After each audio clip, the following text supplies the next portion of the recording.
Les protons, les neutrons, les atomes, d'où vient la matière? Ah, ça, c'est une très vieille histoire. Pour te la raconter, on va remonter le temps. La matière apparaît il y a environ 13,7 milliards d'années.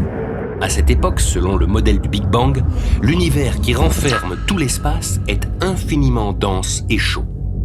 Puis d'un coup, l'univers entre dans une phase d'expansion et se propage dans toutes les directions. Et il y a déjà des galaxies et des planètes? Rien de tout ça. Au tout début, l'univers ressemble à une soupe uniforme, composée des particules les plus élémentaires connues, comme par exemple les électrons, les quarks ou les photons. L'univers gonfle rapidement, un peu comme un ballon, et la température diminue en même temps. Mais qu'est-ce qu'il se passe quand la température diminue?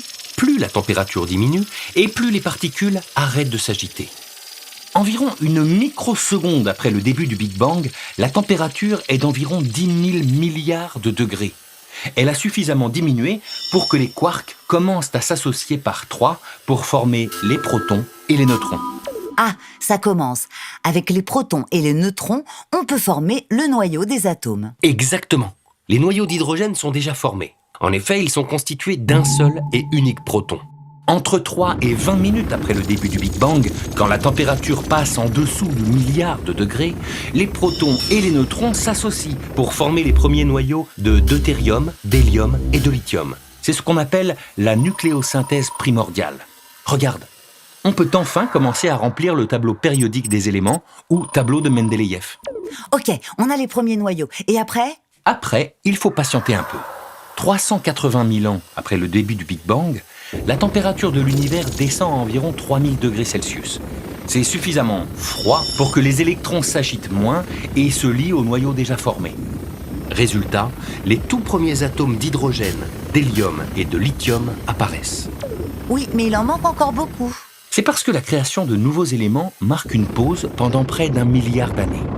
Durant cette période, d'immenses nuages de matière se concentrent sous l'effet de la gravité pour donner naissance aux premières étoiles et galaxies. Le cœur de ces étoiles contient d'innombrables noyaux d'hydrogène et il y fait très chaud, plus de 10 millions de degrés. C'est si chaud que les noyaux d'hydrogène fusionnent pour créer des noyaux d'hélium. Puis après plusieurs réactions successives, d'autres noyaux comme les noyaux de carbone, d'azote, d'oxygène, jusqu'aux noyaux de fer pour les plus grosses étoiles. C'est ce qu'on appelle la nucléosynthèse stellaire. Eh ben dis donc, ce sont de véritables usines ces étoiles. Et ce n'est pas fini. Lorsqu'elles arrivent en fin de vie, certaines d'entre elles explosent. À ce moment-là, elles libèrent dans tout l'univers les noyaux qu'elles ont fabriqués. Et pendant cette explosion, les noyaux capturent des neutrons pour former encore de nouveaux noyaux. Un vrai feu d'artifice. Mais il faudra encore attendre des dizaines de milliers d'années pour que les électrons se lient à tous les noyaux créés et forment ainsi les 94 éléments naturels du tableau périodique présent sur Terre.